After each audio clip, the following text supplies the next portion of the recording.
What's up, everybody? You are back on the other side with yours truly, Mike G. And tonight I'm bringing you the story of a fighter, a referee, a survivor, and a friend. Ladies and gentlemen, MMA legend, Larry Landless. How are you doing, Larry? Great. Thank you, Michael. I'm doing great. I appreciate it. Awesome.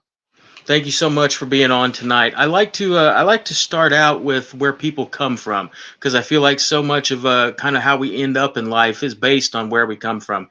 If you would tell me a little bit about family life, growing up, being a kid, mom, dad, that kind of thing. Well, my mom and dad divorced when I was in first grade, Okay. and I was raised by my mom. My mom is she was an amazing woman. She did things that didn't even realize that had such an impact on my life. She just was raising me correctly. Right.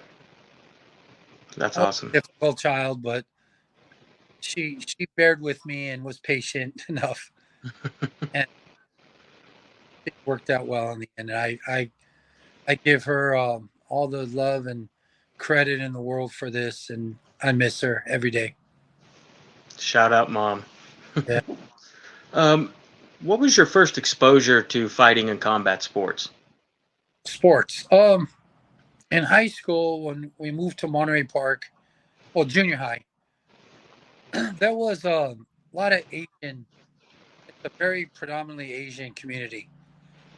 So there was karate and Wing Chun and Taekwondo and all over. Hmm. And I kind of jumped around and wanted to get involved in all this stuff. And um, it's funny, man.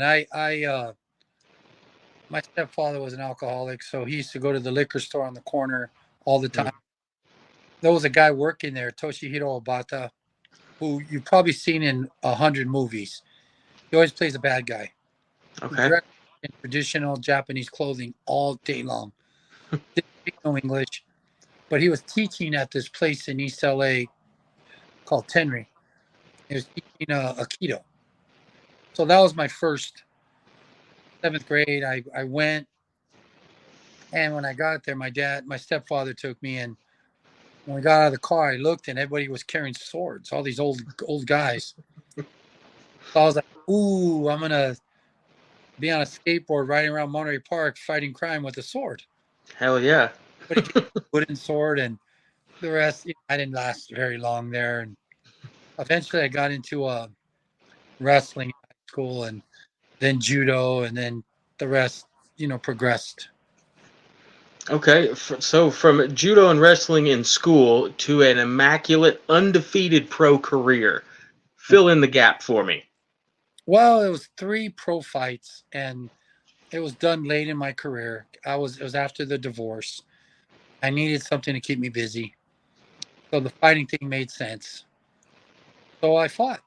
And for King of the Cage, great organization, and things worked out well. I had the three wins, and yeah, I'm happy. It was time to get back to the reffing thing. I had to lay my license down, and unfortunately, I never got it back in Vegas. But Gotcha. no regrets. I was able to fight and had a little adventure, and great people to work out with. The Submission Factory, my guys. Herb Dean was a member of the Herb Submission Factory. Charlie Valencia, Joe Camacho. Joe Oh Camacho yeah. honored this week in the Hall of Fame at King of the Cage. So I'm going to be there to you know represent to. Awesome. Yeah, Joe unfortunately passed away. Mm. Yeah, it was a tragedy, but you know, be there for him in spirit, and then Charlie. So we'll be there this week. Awesome. When did you realize you wanted to be a referee, and how did you go about making that happen? What's the process? Well, I never had any formal training start off. What happened was me and some friends decided we were going to host some MMA fights. Okay. So I'm telling you this because the statute of limitations has passed. Okay. But in the '90s, hosted them on a wrestling mat at a high school, the high school I Okay. was working at, San Gabriel High School at the time. And funny enough, on our second fight we did, Tito Ortiz fought on that card before he fought in the UFC. Okay.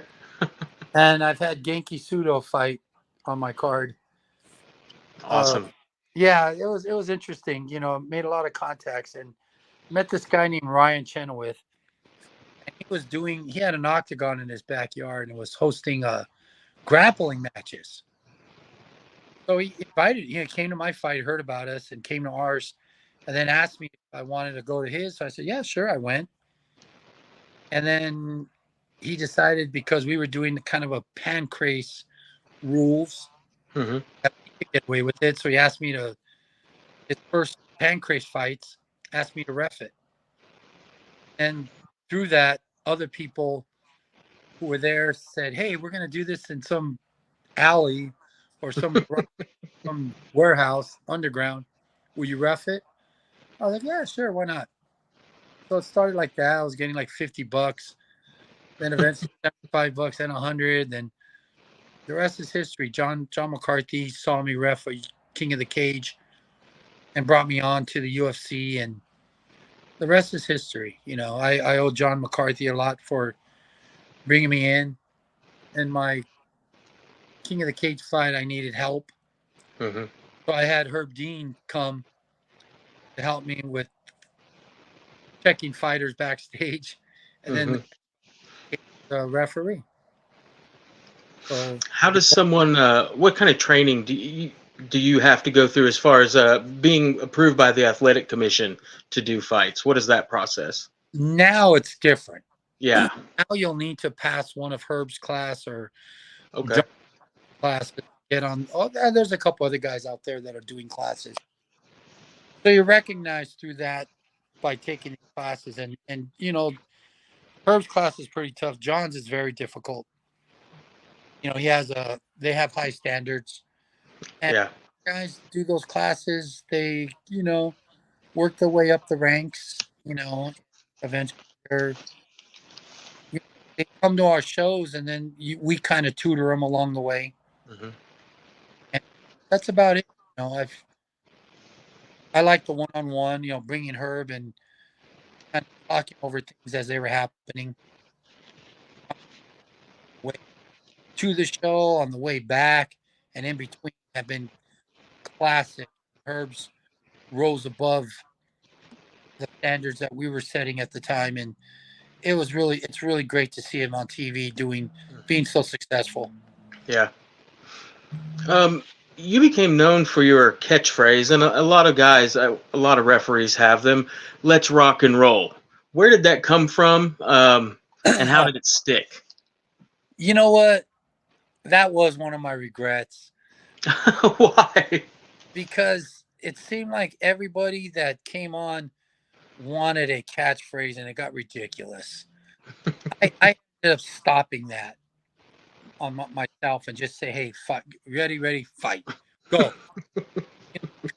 It, you kind of we kind of become a distraction to the show in some cases. Guys have said, "Let's get crazy. They say stupid stuff, and they Yeah. just look ridiculous." And it got to the point where everybody had something different to say and yell out. And I urge you to go and be low key and just go and fight. Just job on the job. These the catchphrase thing started. Somebody started something on the internet, on either Dog or the Underground, and allowed we were like, hey, what do Larry's going to be reffing, and kind of people gave their input. You know, I even said one time in a show, I said, what did I say? I said something about I used foul language. I don't remember let's do this shit or something like that. I've And heard worse. that was voted on the internet, on the ground or Sure Dog. I can't remember, but I said, okay, I'll say it. And sure enough, I said it. And Dana, the next show, because they showed that fight on I can't remember on a TV thing. It was like a preview, and they edited it. They bleeped it out, and Dana didn't know why because live I said it, and he just it just flew over everybody's radar. Hmm. And then he came to me and said, "Hey, did you say that?" I said, "Yeah, I did." And oh, you can't say that no more. Oh, sorry, man. Okay, I won't do it. But I thought, this is a guy thing. We're on TV, and Yeah. this is our thing. Like, let's do this shit. Let's do this. Yeah. So I was like, Exactly. okay, I let's get it. rock. I made it say, let's rock and roll. And then next thing you know, everybody had catchphrases and wanted to be known by it, and were making T-shirts. And I'm like, no, no, no. That's now it's getting out of hand. You got some. Well, I Never, enjoyed the Let's Rock and Roll, and I've got to tell you, it's better. And I'm not going to mention names. You'll know who I'm talking about. It's better than Let's Hook 'em Up.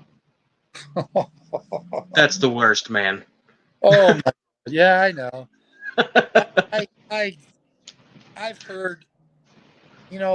I won't mention names, but there was a person that actually called John and said, "Hey, I'm gonna ref a fight in the UFC, and can I use your catchphrase?" It was a woman, and he's like, "Absolutely not. You just do your job. Don't worry about catchphrases and shit." It was. That's hilarious. She actually asked permission to, according to John, and that's when I realized it's like, hey, that it's not about catchphrases. It's Yeah. not about us.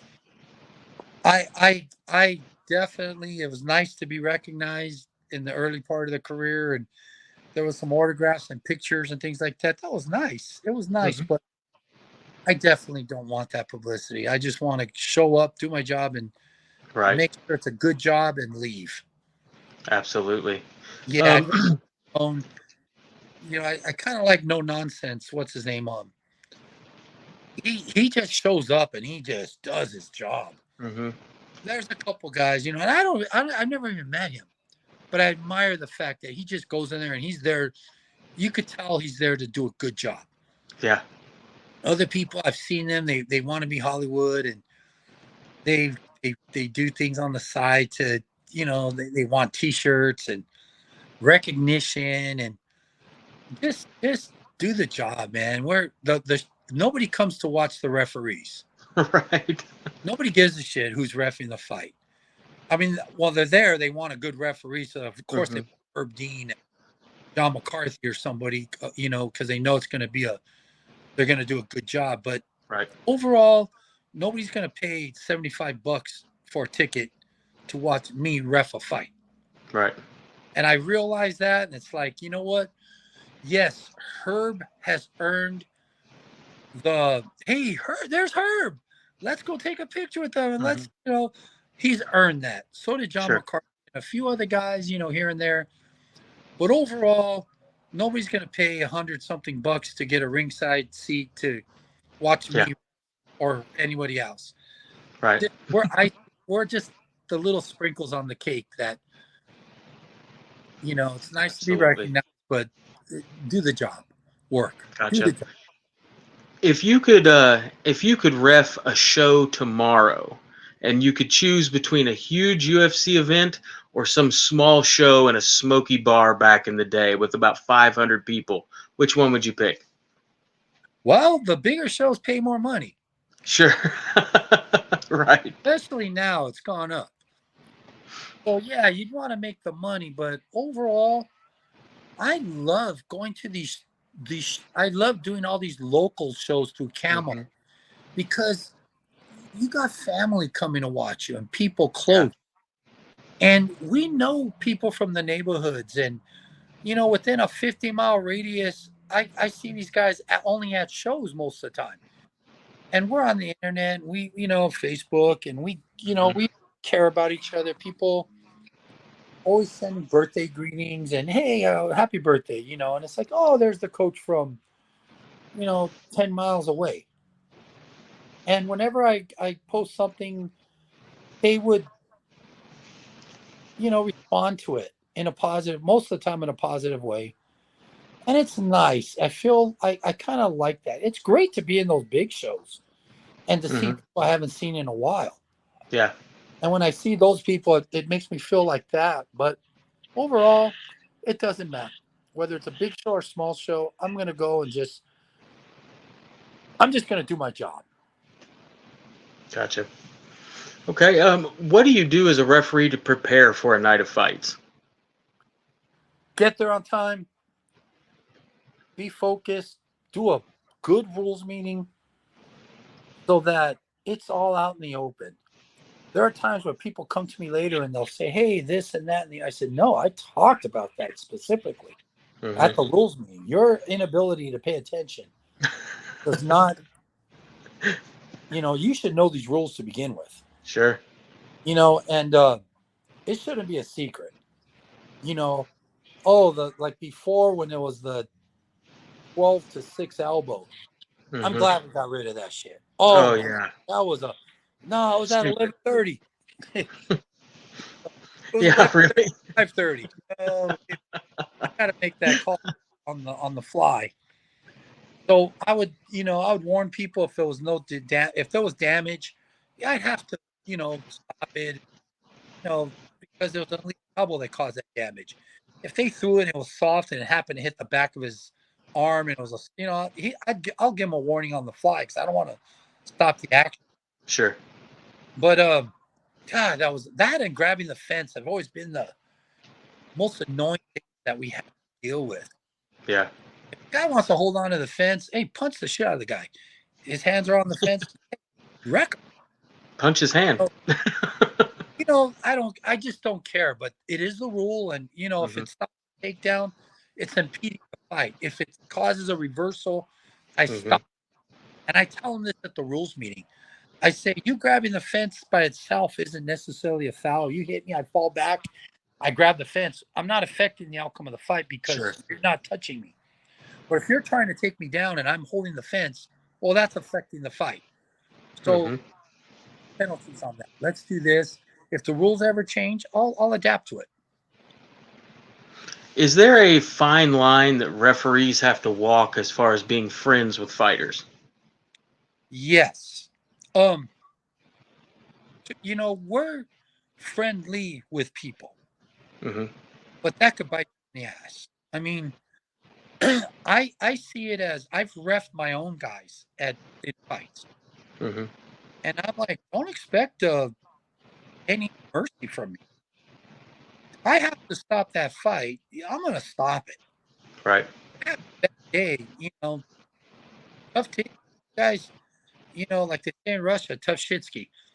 I'll I'll stop it, and that's my job. And sorry, man, nothing personal, never personal. I've never done anything to screw somebody over. If I've made a call that was questionable or did something that somebody didn't like or the crowd didn't like and they want to debate it on Facebook or whatever or the underground or sure dog, hey, good for you. I have to make that decision as it's happening. Yeah. So it's never personal.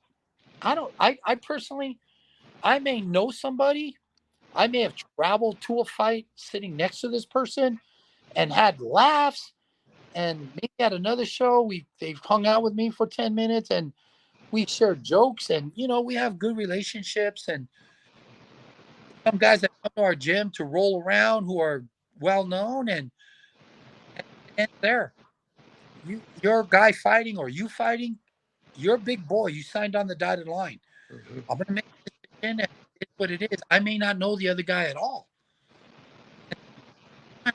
I but I'm gonna be fair about it. He's gonna get a fair fight and I'm not gonna, like I said, it's never personal. People have asked, like, did I make this call because I didn't like this guy for this? No, no. If mistakes were made, it was never personal. I've held up the hand of a guy who ever. If he wins the fight, he wins the fight. You got big boy on the dotted line, knock you out, and I think you've had enough. I'm stopping it. Yeah. Do referees hang out with each other outside of work? Oh yeah, Okay. Herb and I, we go way back. We go back for reffing. I've cornered Herb at fights. He was my workout partner. Um, no, we're cool. John came up to me at King of the Cage and had a wonderful conversation with me. And then a couple weeks later, called me and says, "Hey, you ready to step up to the UFC?" And I was like, "Whoa, how'd you get my phone number?" So, yeah, we all hang out. We go to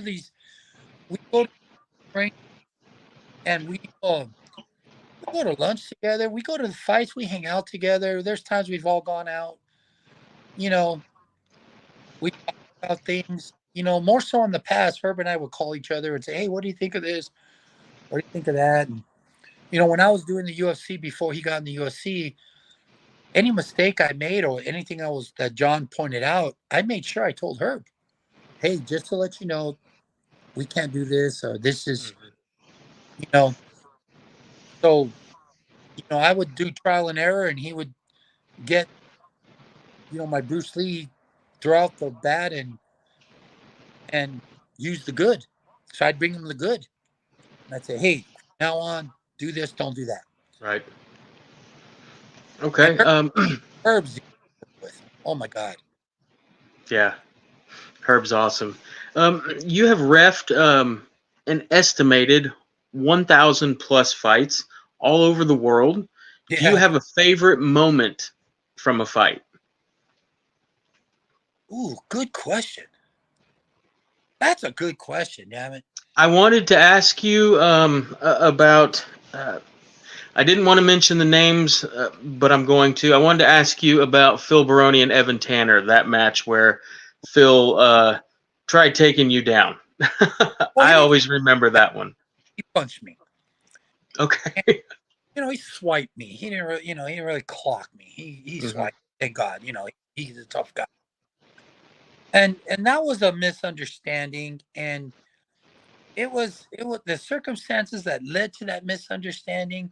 People take their side on this, and either they're on my side with it, very few, and they'll say, he shouldn't have done this, and then they say, oh, you shouldn't have done this, and they're both right. Hmm. The thing that a lot of people don't understand was Phil was extremely sick at the time. He was getting over. A lot of people don't know this. I know this. Before that fight, he had like some serious, phlegm, bronchitis, whatever. He was sick. He was Okay. getting. People don't remember this. He had torn his pectoral muscle a year or so before that, so he was recovering from that too. So he had a little bit of added pressure at that fight. He had to take that fight, and he was excited to. He wanted to beat Evan Tanner, and Evan Tanner wanted to beat him. And just the circumstances that happened in that fight were just beyond all of us. And I would love to go back in time and take that one back. It was unfair to Phil, but it was also unfair to Evan Tanner as far as my involvement. So to go back and to fix that situation, that would be like number one, because that was the highest profile F up I've ever had. Gotcha. But like once again, it wasn't personal. I Right. like I thought Evan was a great guy, and I thought Phil was a cool dude. We had a good relationship. We were cool with each other. We weren't Hmm. pals, but he came up to me at one of the Vegas fights. He was with his girlfriend at the time, and I was with my wife. And hey, how's it going? Hey, we chit chatted for a while, and you could tell he was excited to watch the fights the next day, and Hmm. got along. And it was nothing where we were homies or anything like that. But he was cool with me, and I was cool with him. I was cool with Evan. I didn't have issues going into a fight with any of these guys. Right. And it was just a dark moment. From the third man inside the cage himself, what do you want the world to know about referees? It's easier watching a televised fight than doing it live while you're there with the responsibility we carry. I can't imagine. Responsibility. can have effect on our careers. Hmm. Let a fight go way too much and something tragic happens. I personally, that would affect my life. If I lost somebody in a fight because of negligence on my part. Hmm. I care that much. I cannot just, well, oh well, carry on. They signed a contract. Right. I can't. There's been in boxing, I believe, the Duke Kim fight with Ray Mancini. Hmm. I The referee, I can't remember his name, committed suicide years later because Mm. of, if I'm not mistaken, if not that fight, another fight. And I don't know if I'd ever be suicidal, but that would affect me. That would affect me. So Yeah. you can't just watch a fight on TV with all your emotions and the emotions of people around you, because it's the emotions. People are like, oh, that was a good hit. And no, it wasn't a good hit. It Hmm. was I'm right there and I'm telling you that wasn't a good hit. And there's other times where it's like, ooh, that was damage and it didn't really go on the radar. Right. To feel or hear the impact. And when you're watching on TV, you're watching several different angles, and you're being influenced by the color commentators. That's their job. Hmm. And if they get you emotionally involved, they're doing a great job. Yeah. They're doing a great job. Goldie back in the day, and Joe Rogan, and people now, even DC. Hmm. They're very they get you going. They get a Yeah. good they got a good thing going. There's emotion in there, but that's their job. They're not there to convince you either. They're there to pump you up. Yeah. It's our job to judge with no emotion and to ref it with no emotion. That's our job. Hmm. So it takes a little bit of fun out, but then later we're like, "Ooh, did you see that fight? That was great." At the moment, I'm not like, "Oh, good fight, good show." I'm not. I'm not going to run around and pump my hands in the air and get the crowd going. That's not my job. Right. Oh, I kind of like the nonsense. right. When you're not reffing fights, do you still enjoy watching the fights? Absolutely. Awesome. Absolutely. I look forward to a lot of these fights. I at the time when you're in it refing and there's track going, you gotta put a control to it. You gotta like, okay, but watching on TV, I'm like, ooh, Connor, I'm listening to all the highlights. Connor's great. I love listening to him, but if I had to ref him, I'd be that guy. Hey Connor, that's enough. Go to your corner. Awesome.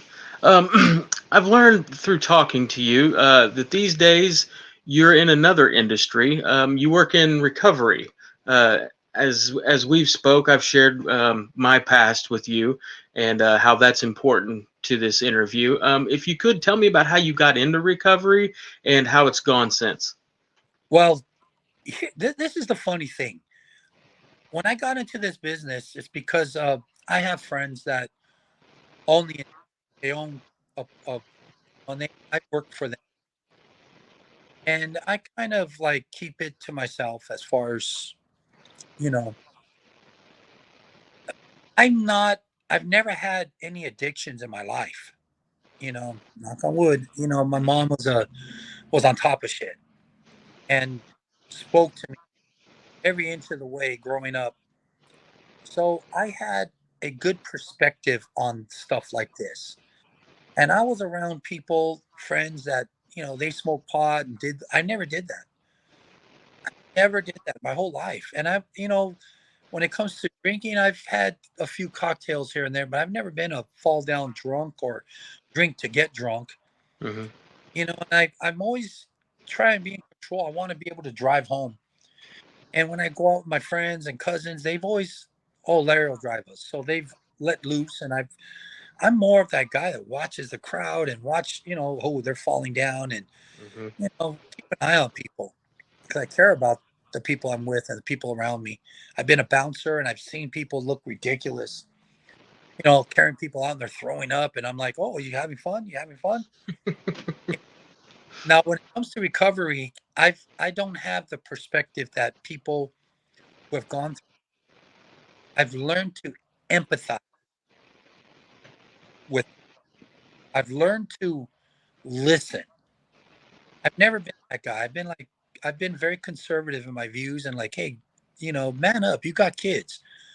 Get your shit together, dude. What the fuck's Hmm. wrong? I'm not that guy no more. I'm the guy that likes, hey, you need to get help. You need assistance. Hmm. Addiction. I've learned it's very powerful. Yeah. Saying you want to quit and quitting, my dad had some addiction, whole life, Hmm. except for the last 4 years. Up going to that point, he's been an alcoholic, dabbled in drugs and things like that, and it would upset me. But I've learned that you gotta. They need help. My dad told me many times. He says, "I have discipline. I've quit hundreds of times," Hmm. and I'd always laugh like, that's not self control. That's not, you know, Yeah. you quit going back. It's not, you quit for the night and then the next day you're drinking again, or you quit for a week and then you're drinking again. My stepfather was it's difficult growing up with him. We never really got along great. We were okay with each other, but that alcohol thing bothered me, and I would get upset because my mom had to deal with it as a woman. Hmm. I would be upset at him too. And I was like, I never want to put her through that. I never want her to worry about me. And that's why I never, it's hard to be around people that are getting stupid and drunk, Hmm.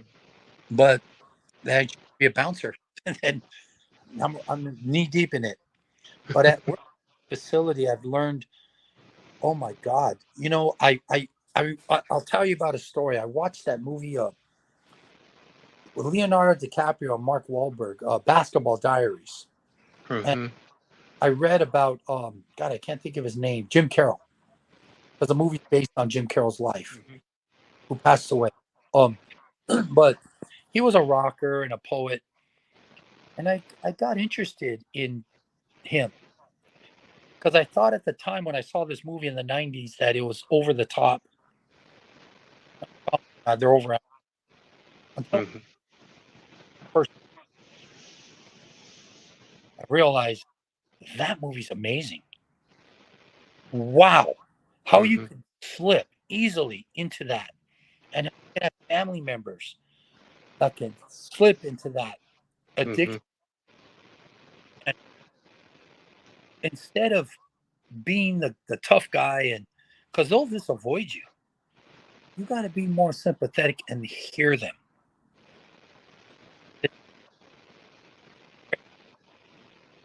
Hold their hand. If you love them, you don't around. They get your shit together. You sit down with them and say, "Hey, man, what's better?" You know, Hmm. I I've seen what these guys go through, and sometimes they're doing great. I see them twice a week on Saturdays and Sundays because I only work weekends there. Sometimes I look at guys, I'm like, dude, you're doing great. You look great. And he's 2.5 months into his program, and then he does something stupid. He gets heroin. He gets it snuck in, or fentanyl, Hmm. and he back. Hey, Wednesday we had to kick so and so out because, and it breaks my heart.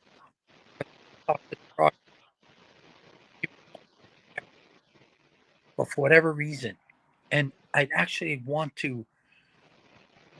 I talk to these guys and I listen to their tales, what they go through and what they've been through, because learning is you know I never had. I'm like, I don't have to worry about that shit. No, I do. It happened to my nephews or nieces or someone I love, someone young, one of my wrestlers. And I have to learn to, otherwise, I'm that hard ass.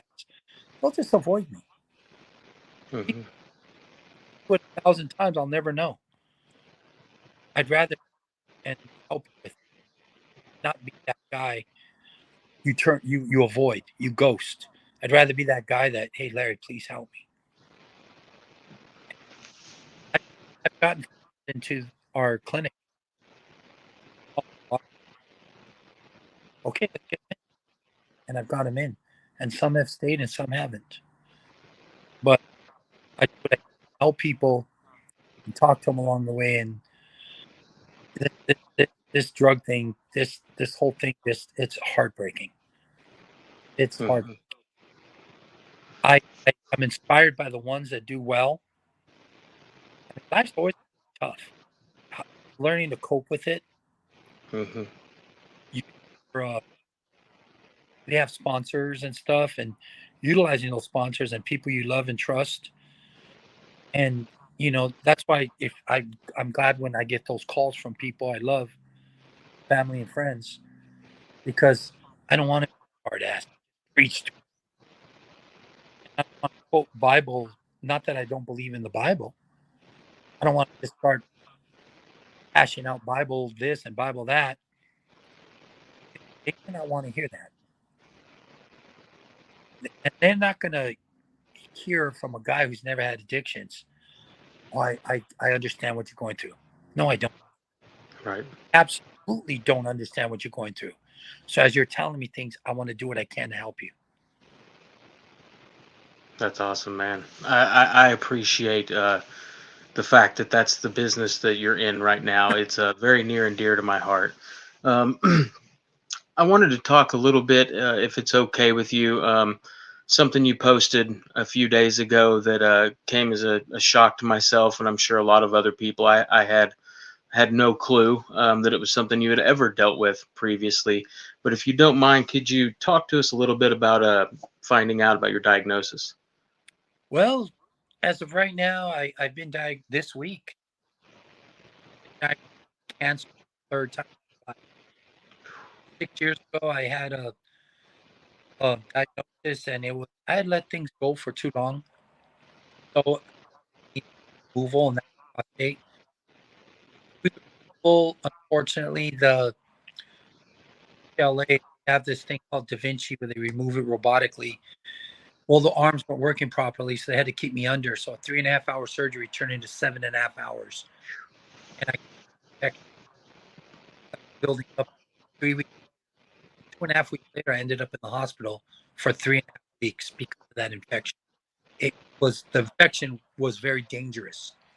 It could have literally shut down organs. And Hmm.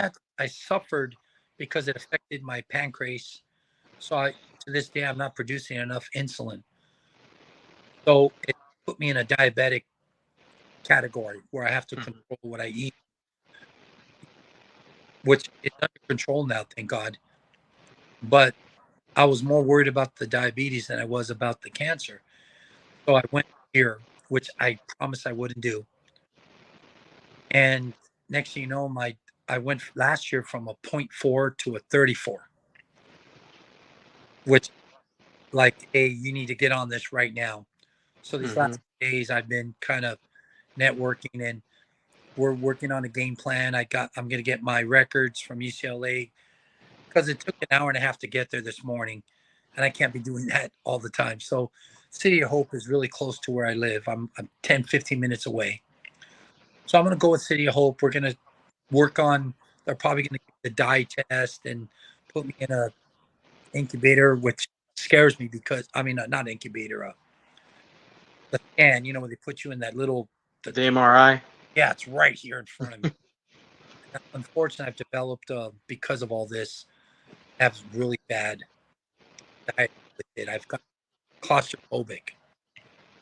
And the last time it really broke, I don't know where this came from, Hmm. but and, uh, I can't even watch movies where guys are buried alive. Or when I was watching Kill Bill, when in the Kill Bill 2, the coffin, I couldn't even watch.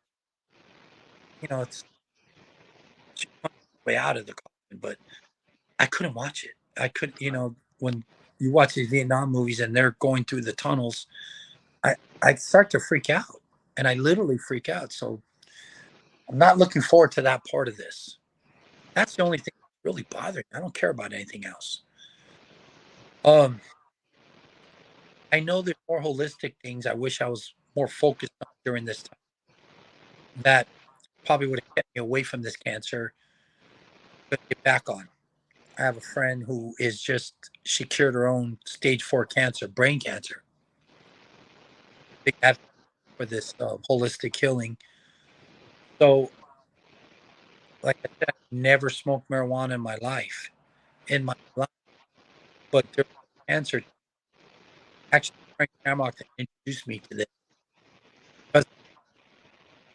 And it's CBD oil. It's a Rick Simpson oil, Hmm. which is the strongest strand. And I won't smoke. I don't smoke it. I won't. But I'll take it at night, and it helps me sleep. And I feel Sure. great. I feel great. I can't take it during the day because I'll be under the influence. So at night, I'll take it, and then slowly, it's time to go to sleep. It doesn't get me high, Right. but I need to start to explore other things, ashwagandha, and I've seen the moss, and I'm going to be looking into the soursop and the apricot seeds and things like that. I got to heal my cells and stay hydrated. So yeah, I mean, there's going to be more focus and less ice cream. I love ice cream, so I got to stay away from the sugary stuff and limit it to like 5% of my life, as opposed to I was probably like 60%. I love practice grabbing ice cream out of the gallon and just while I'm watching. Those days are over. Right. Those are over. I'll have one scoop and that's it. And that's I enjoy it. It's once every 2-3 weeks at the most. Okay. I have to make changes. Well, I've talked to several people who know you today, and everyone says if you need anything, to let them know. Um, Thank you. if you need anything from me, if you just want to talk, anything I can do, man, we're behind you. And if anybody stands a good chance, we all believe it's you, man. Oh, I posted on Facebook, hey, I got cancer, just to let you It know. was Right? so nonchalant the way you Yeah, posted it. I only did this. I did this last time because as I found out, of course, I had to call my sisters, Hmm. my brother, and my cousins. And as I let people know, everybody wants to spend 20 minutes on the phone. And it just got too much. Not God bless them. I mean, I love them, Sure. and it's just like I gotta let everybody know. I don't want them to find out what 3 weeks. Right. So I just post, hey, I got cancer, and I'm gonna deal with it. God bless you. So I kind of made it like that, and now everybody knows, which is fine. I don't care. I'm not gonna. It's not gonna stop me. I told my wrestlers. I said, hey guys, I don't miss practice. I'm here every day. So therefore, I expect you to be here because no matter what, unless it's chemotherapy, I plan on being here every day. And just realize that even with the radiation, it's less evasive, but it just wipes you out. Yeah. And I plan on being here. I don't know what the treatment could be yet, but I plan to continue to coach. And if I'm here, I expect you to be here. I'm not going to hear no weak ass excuses. Weak ass excuses. Get what to practice. And hey, we had one of the best practices we've ever had. I was so excited. I even let him go early.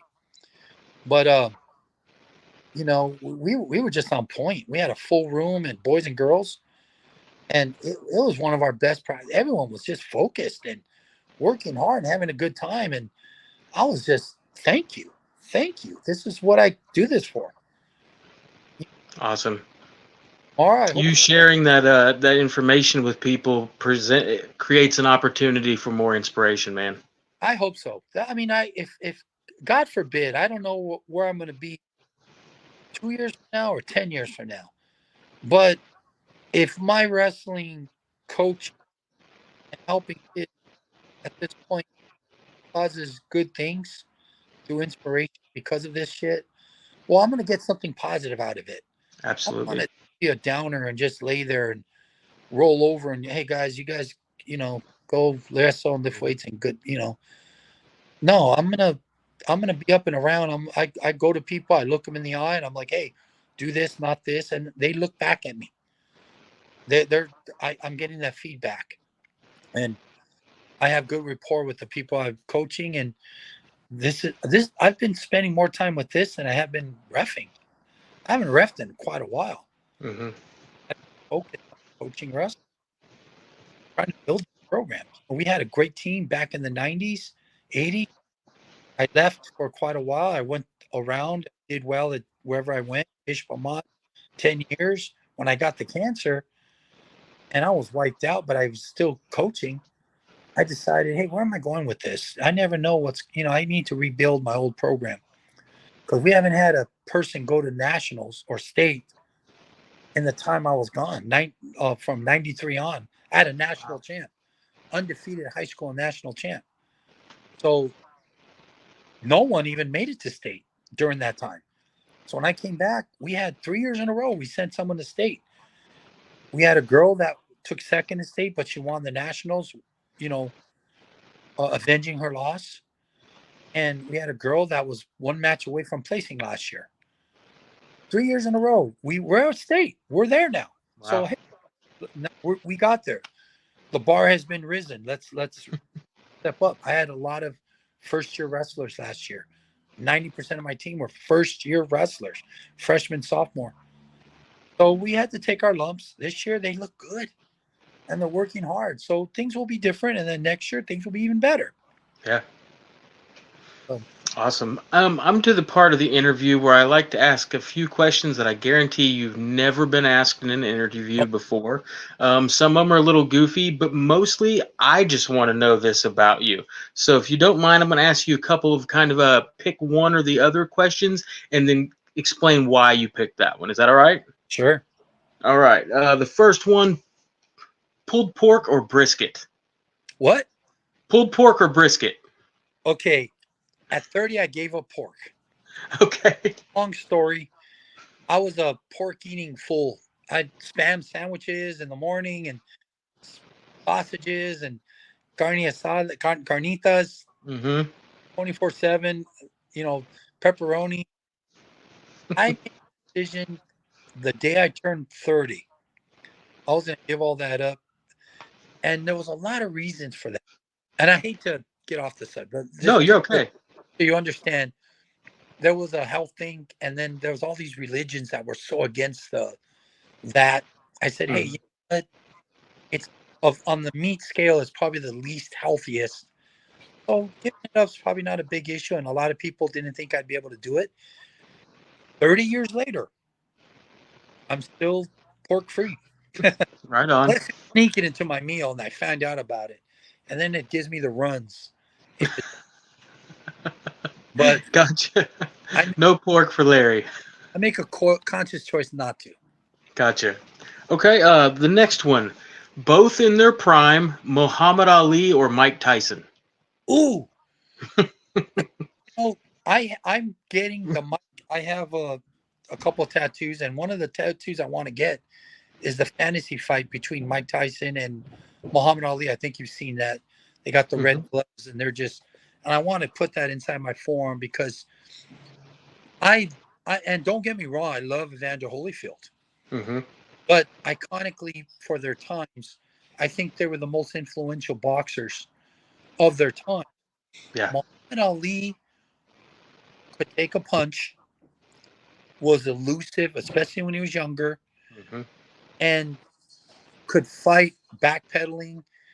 And I think he would have presented that problem for Mike Tyson. I think Hmm. not so much that Holyfield was his style of box was the same style.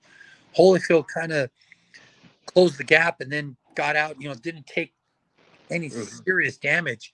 Right. Was working the clinch and getting off more than Mike. I think Ali would have had the same approach, but you cannot write off Mike Tyson's. If he caught you, I would. I think I love Mike Tyson, Hmm.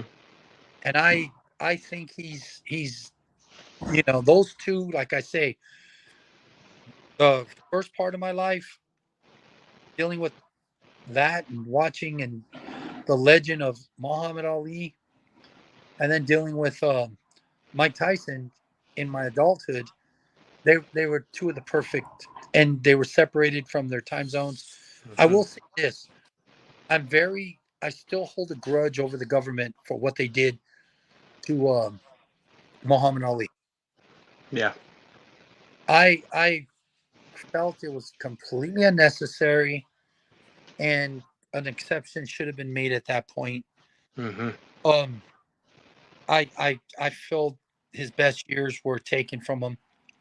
I felt when he fought um Smoking Joe Frazier wasn't quite the same person.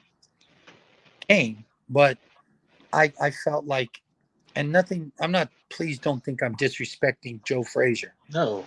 I just think it would have been a different fight. That's all. Gotcha.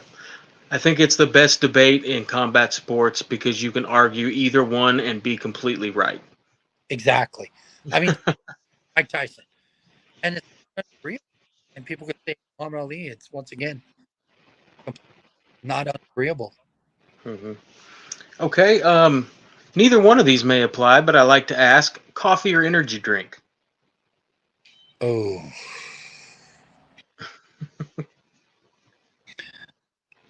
okay.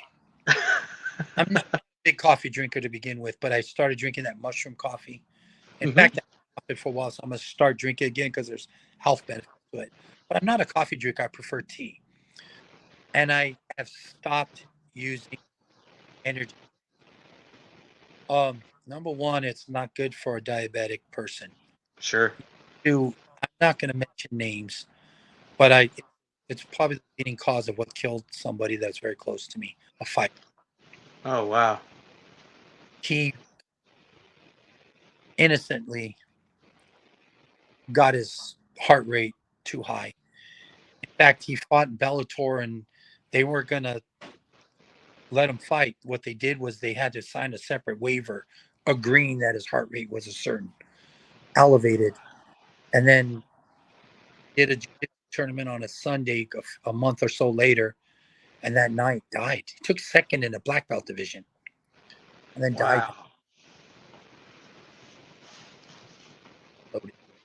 And ever since then, when I found out about that, I swore off it. Just like I swore off pork, I've sworn off energy drinks. And I used to, coming back from tournaments, coming back from fights, driving home, I would take the 5 hour energy drink. Hmm. It'll keep me awake. And I drink a monster as I'm doing it. Like, oh my God, I can't believe I did that. I can't believe I did that shit. And he was in better shape than me at that time because he was a practicing ongoing fighter, and I wasn't. I wasn't in the, I was older too. Hmm. So when I said, man, I can't take that risk. So I stopped. Gotcha. Okay. Another one. Both in their prime again. George St. Pierre or Anderson Silva? Oh, I, I love them both. Hmm. George St. Pierre is the type of fighter, in my opinion, my humble opinion. Please don't take this. I hate for this to go out the wrong way. I hate for him to, because of his lack of English, take it the wrong way and be mad at me. I think he's great.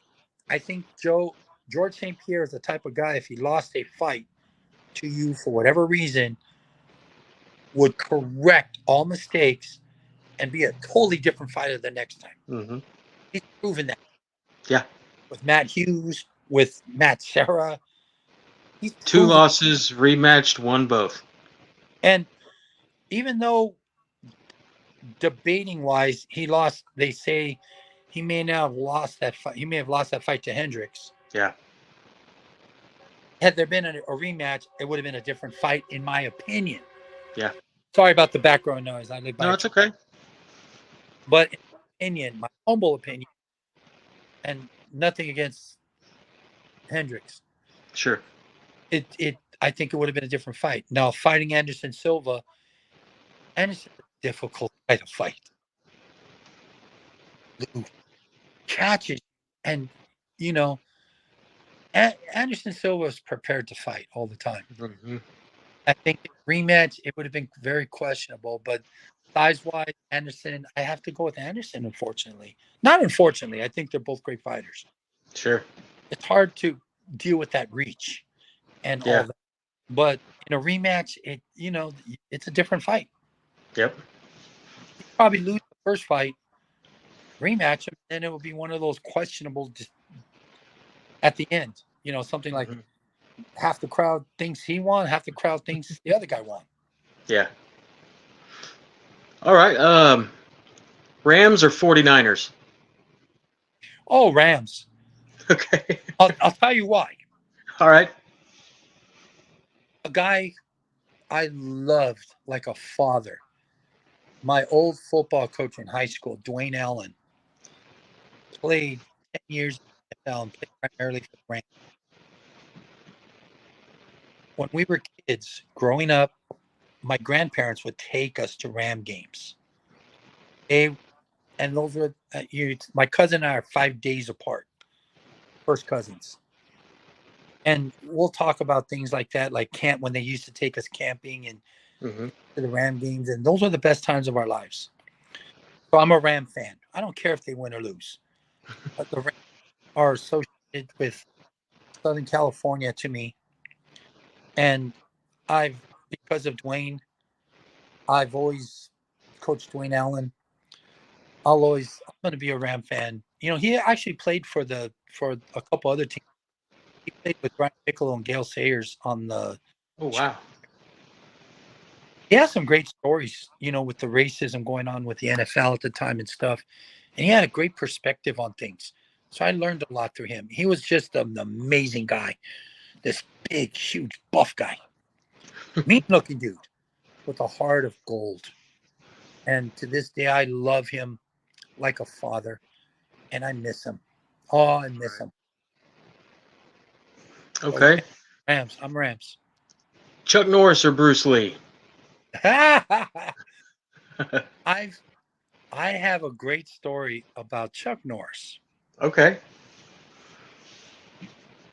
I was with Gene LaBelle at a fight at some casino, and Gene is another person. Mhm.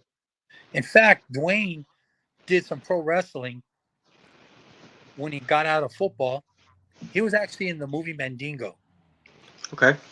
He was the Opal, the fighter in Mandingo, one that gets killed by what's his name? Oh God, boxer Norton, Ken Norton. So Dwayne did professional wrestling, had to go through Gene LaBelle to get cleared. So when I asked him, "Hey, I'm in wrestling. What can I do to get better?" He says, "Boy, you got to go train with Gene LaBelle."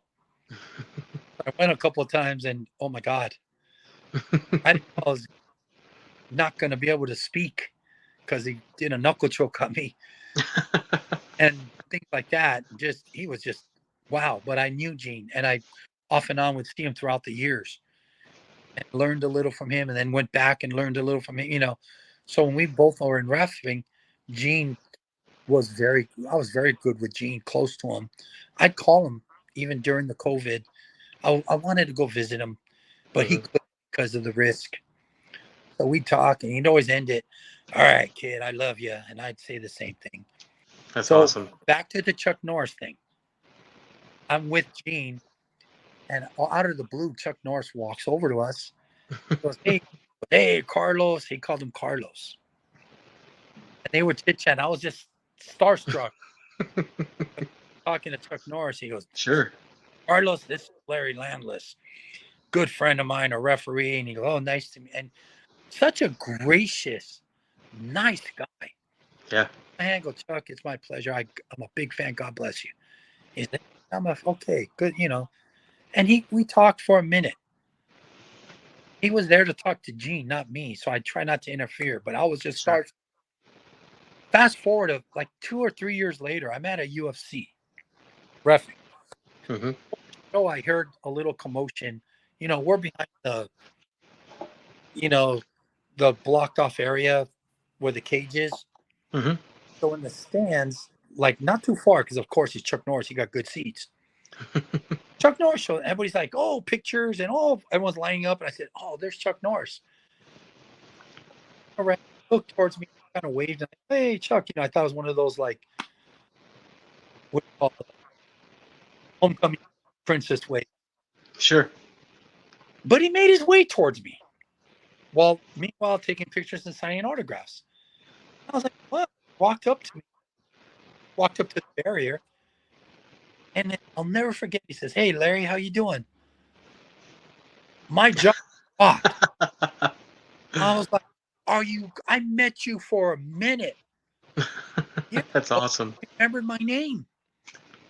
And I was like, I've never been like that because I've worked clubs and private parties and stuff, and they've been around celebrities. I'm not a big, oh, there's so and so. I get all gushy. Chuck Norris made me gushy.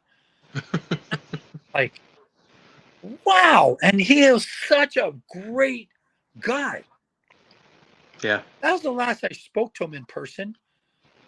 But, and that was going on, what, 20 years now? Yeah. But it was such a, I love Chuck Norris. And also, when he was down in Santa Clarita, trains with, I have a cousin, a distant cousin, David Dunn, who's also a black belt under Machado. Hmm. And Chuck there to, so there's that connection. And I think the world of Chuck Norris, but don't get me wrong, Bruce Lee has made some major impact Hmm. on, and of course, Gene LaBelle. So there's that tie-in. I never met him. I was just a child when he passed away, unfortunately. But you know, I got to go with Chuck Norris. Sorry. Gotcha. Okay. Blood sport or kickboxer? Okay. When I first watched Bloodsport and I first watched Kickboxer, I liked them both. Hmm. Now you look at them, it's over the top. So I just have to put out the realism, and it doesn't go crazy like shoot the double, go for the. Why you letting the guy get up? He gets up slow, and sometimes they even help him up. Hmm. That's not. It's over the top.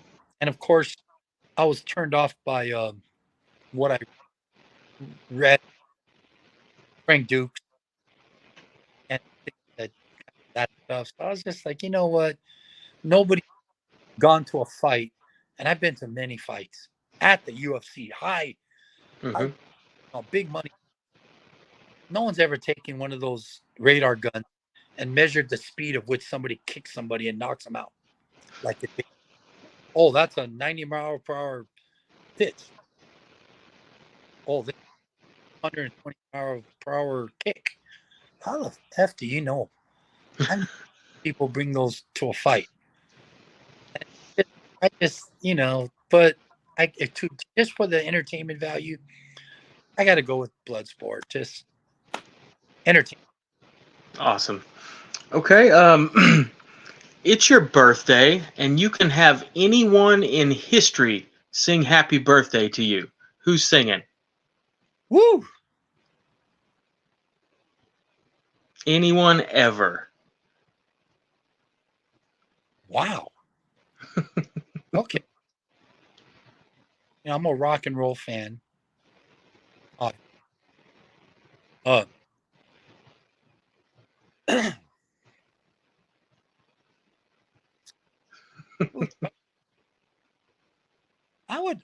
I'd probably,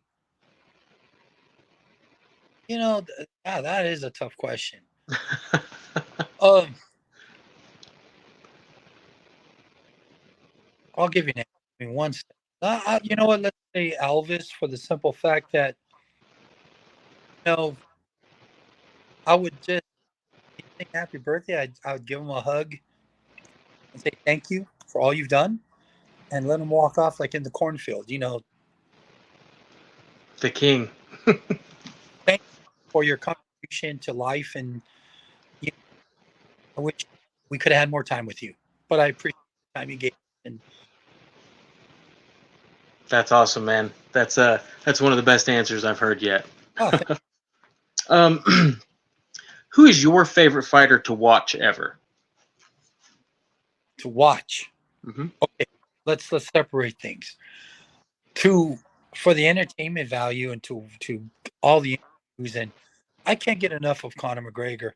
God, sometimes I go back to things I've heard 100 times. It just at he is such a great, but there's sincerity in what he's saying too. It's coming off the top of his head. And one of my favorites was, "Who the fuck is that guy?" I Poor Jeremy Stevens. you know what? And I have nothing against Jeremy Stevens because he was probably speaking what he felt was the truth at the time. Hmm. But I'm thinking, thank God it wasn't me. Thank God I wasn't confused, and he did that to me. That's a hard one to live down. Like, damn. Hmm. But 20, Yep. 30 years later, I'd be like, damn. There's no coming back from that one. Come back. So, entertainment value, I love physically watching the D brothers. They're real. Hmm. Are real. But when it comes to overall entertainment, like I used to love watching Boss Root. I used to love watching Frank Shamrock. Hmm. I love watching Randy Couture because his style was similar to what I would emulate as far as rap. Hmm. Dan, I was on the Jets with him for a short while, so I had a personal relationship with him when he was in high school. To this day, um, I, I love Rampage Jackson. They're to watch, to pay money to go watch people. It would be those guys like that, Yeah. just and today, I can't wait to see John Jones fight. I think Dana White is 100% correct. I think John Jones is probably the greatest fighter. It's just I wish the things that were stopping him along the way Sure. happened, or he had better for that. Right. I pray he gets the right treatment because I don't know what was causing him to have those relapses and to do the things he did. And I wish he would have gotten the right help. Hmm. In fact, uh, that's something I'll just, yeah, I'd pay money to watch John Jones fight Yeah, definitely. What do you hope your legacy is as a referee? as a ref. Hmm. You know what? People that I don't know if they don't want to be mean to me, but everything's really positive. I run into people. But I know in the back of the mind they're thinking, well, they know the wherever there was a mistake made because I was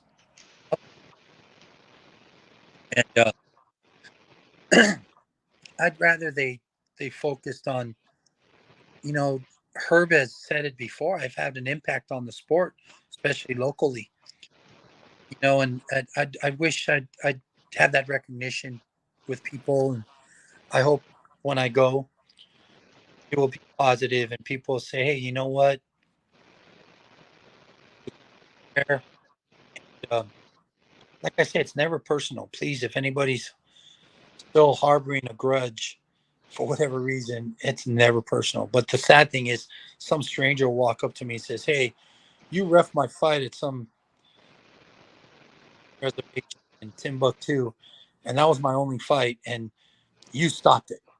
And I'm like, "Oh God, I have absolutely no clue who you are." And I remember that situation, the fight itself, the production. So no hard feelings. I don't know who you are. Got you. Okay. Because we try to help people who might be struggling with these interviews, what is a message that you could share with someone who might be struggling right now watching this, who's looking for help but doesn't know how to get it? If you're in the LA area and you want to contact me through Facebook, I will do what I can to get you in the facility. Now, high, there's facilities where you pay big money, which I hear good things, Malibu, but it's very expensive. Very expensive. We take the Medi-Cal, and you could come in and get treatment. It's not the Shangri-La, it's not the Ritz, but to my understanding, and I'll agree, the people 90% of the time they're like, hey, the food's great and the classes are good, and you know, we do what we can to help you.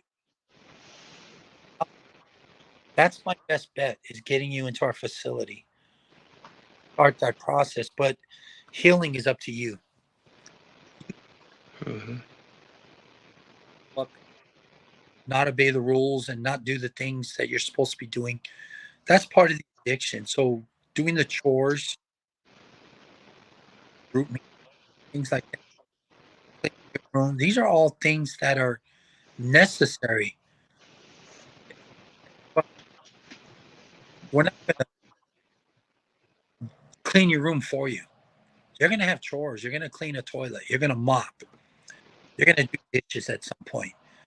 And just have a positive attitude. Come in ready to fix things. And every weekend, come downstairs, work, we'll chit, and I'll give you nothing but positive. I want to know things about. I look at guys' faces when they first come in, and I see once a week, twice a week, and sometimes not even then because I have a wrestling tournament or a fight. I don't see you for 2 weeks. But Hmm. there's clarity. There's something. You you look great.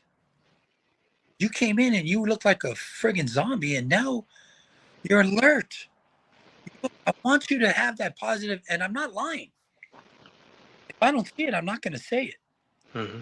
But if I, I'll pull you. Hey, you know what? What great. You sound great. You're not all lethargic, and keep it up. And I'm with you. God bless you. Keep it up. Keep it going. And we'll see. I'll high five them, or I'll give them the thumbs up, and and come and chat. Sometimes guys that come down, we talked about fights. Guys that come down, I've given them training tips on. I do personal training with guys in high school and out of high school and stuff. And I've got some things I could share with you. You know, we'll share it. And then whatever else along the way, if it's about cancer, let's talk about it. And, you know, I'll point out my friend Milana, who's a guru who's changed her own diagnosis, cured her her stage 4 cancer just with holistic treatment, Wow. and been cancer free ever since. And living a pot. You should see her. She's a dynamo. She has this big, beautiful smile, and she's just a dynamo. She had no balance because of the brain cancer. She would fall over, and now she surfs, Wow. and she does all these positive things. And I'll get you in touch with her, and she could probably help you along the way, point you in a better direction, and get you the right products or point you towards the right product. Dr. Sebi was tragically cut down before anybody really gave him the credit he deserved. There's a lot there. Just research Dr. Sebi, and there's a lot of things that rehydrating those cells, reactivating those cells. There's a lot of things that I've changed, but I still stick to some meat, and so I'm not. I won't be a complete Sebi, but less of this, more of this, and people think, oh, it's all vegetarian. No, just what I said. Hydrate those cells, heal yourself.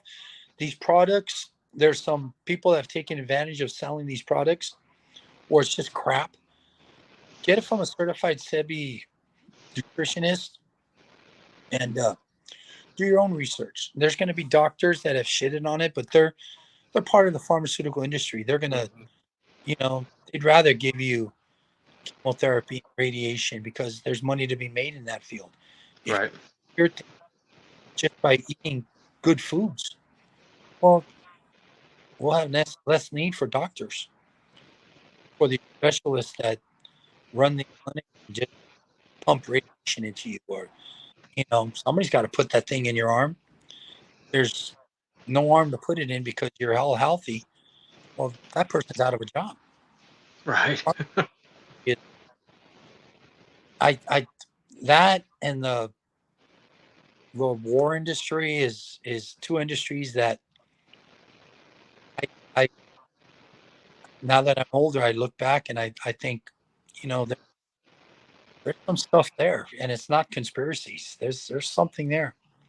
Yeah. What is the best way for friends, family, and fans of Larry Landless to follow you and keep up with what you have going on these days? Hey, I plan to be very transparent with with I want to inspire. So I'm on Facebook. Okay. I'll, but don't get me wrong. I'm left and right field. I love jokes. Love- I love sports. I love MMA. I love wrestling. So I'm going to post a lot of things in politics. Some people have different views than me, which is okay. The only thing that I sometimes frown on, but you got to take the good with the bad, is people will attack you when you post something. Hmm. Hey, I didn't go to your site to check. I make it a point to not go to your page. Disagree, shove things in your face. I don't like to start things. Oh, you're an idiot. You're stupid, and you're this or that. Hmm. Once you put labels on somebody's opinions, you lost me. People have called me. They said I'm the Nazi. I'm like, wait, I'm Mexican. I don't know if people know that. I know the last throws people off, but I'm born and raised. I'm the last person that would ask. You have to fill out a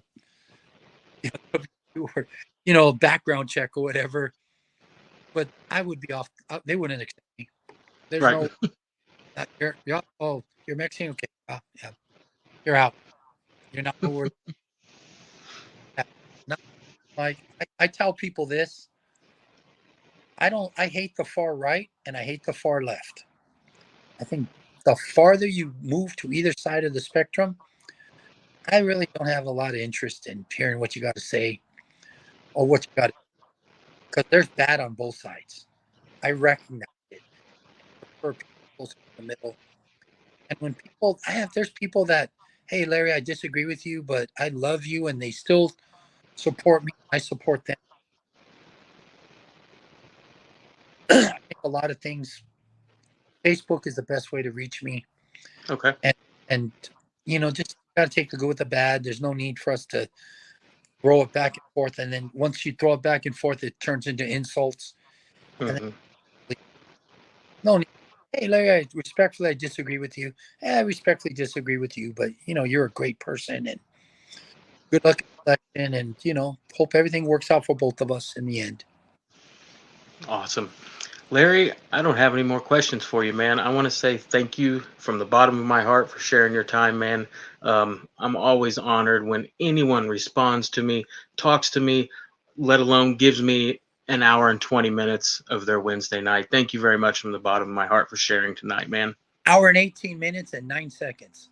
There we go. Sorry, I went a little long, man. No, Michael, I want to say there's been some good guys that have done types of interviews with me, and you're you're a good person. I appreciate you. I love you, man. I wish nothing but the best for you. I know you had some struggles in your life.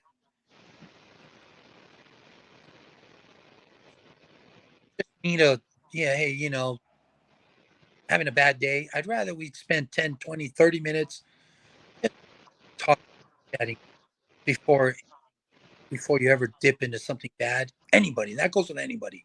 Hmm. God bless you. Keep doing what you're doing. Let's try and help as many people along the way. Yes, sir. And for all the people that listened in, once again, if there's ever any grudge, please never offense to anybody as far as refing or political views. I have no intention of, you know, making anyone feel bad. I want nothing but positive things happening in the world and the world around us. I wish nothing but health and fitness and happiness to everybody. One of the things I say to my wrestlers at the end of practice, and you could quote me, I'll say, okay, guys, get better every day, get stronger every day, get happier every day, get healthier every day. Let's get to our goals. God bless you.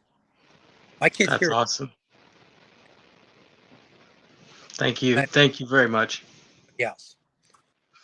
Cool. I will. I'm not going to upload the video to YouTube until tomorrow. I'm going to wait till a little bit more peak viewer hours than 10:30 at night. But when I do upload it, I'll send you a copy. And if for any reason you don't like it, let me know and I'll take No, it down. we're good. All We're right. no transparency. Just post it on my page. So I told some family members and friends and some of the kids that it's going to be there, so they could watch it and hopefully hope it was positive to everybody. Hope you know, if I ever choose to offend people, I things are. I'm going to be fine. I plan on being here for a long time, and I hope everyone's smiling when I see them. I bet they will, and I will do what you just asked, sir. All right. Have a great night, Larry. I'm going to let you go. Thanks again, man. God bless you. Have a good one. God bless you too. Bye bye.